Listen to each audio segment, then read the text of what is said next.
That's right. They are not going to cast us aside. Federal workers rallied by the hundreds against President Trump's campaign to slash government programs and the workers he calls the deep state. And put our people back to work for America! At a protest outside the U.S. Capitol, current and former federal workers promised more demonstrations to come. We're going to see much more of a groundswell. I think it's really important that people in this country really act collectively and show unity and demand changes to what is currently going on. Democratic politicians who joined in the latest in a series of rallies focused their fire on the tech billionaire and Trump campaign donor, who they say is rife with conflicts of interest and slashing consumer protections. He has turned over our country to Elon Musk. We didn't elect him. We didn't select him. We didn't ask for him. And we don't want him.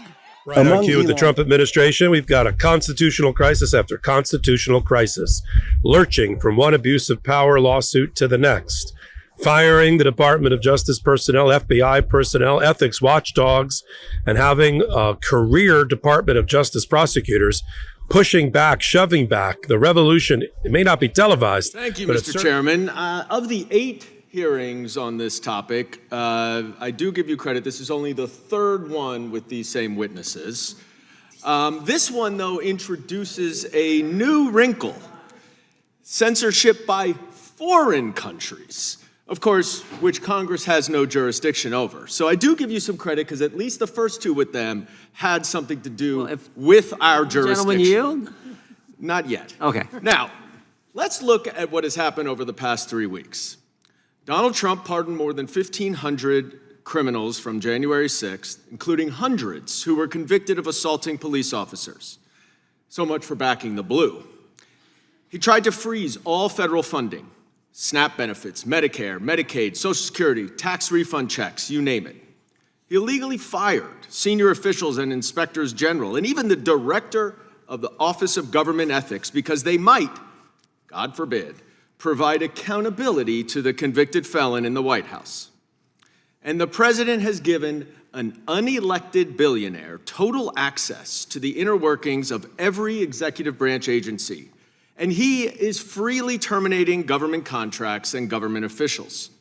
Now, whether you agree or not with whatever Donald Trump and Elon Musk are doing, it is a breathtaking and unprecedented usurpation of government power. And instead of Congress actually using its oversight authority to provide a check and balance on this government takeover, the Republican majority is once again here talking about Hunter Biden's laptop, the Twitter files from many years ago, and now a new one: censorship in Europe. Now, when asked about what guardrails there may be on Elon Musk's infiltration of our federal government this past weekend, the chairman said, and I quote, "The guardrails are all you all in the press who are talking about it every day," end quote. The press? The press? What about Congress, Mr. Chairman? Our Constitution places responsibility for oversight and accountability on Congress, not the press. It is almost as if my colleagues on the other side of the aisle wake up in the morning and think, how can I undermine my own power? Joining me now, Paul Osadebe, a federal attorney who is a union steward at the American Federation of Government Employees, and Elisa Tafty, a federal worker who is also president of the American Federation of Government Employees Local 2211. We're not specifying the agencies where they work due to fear of reprisal.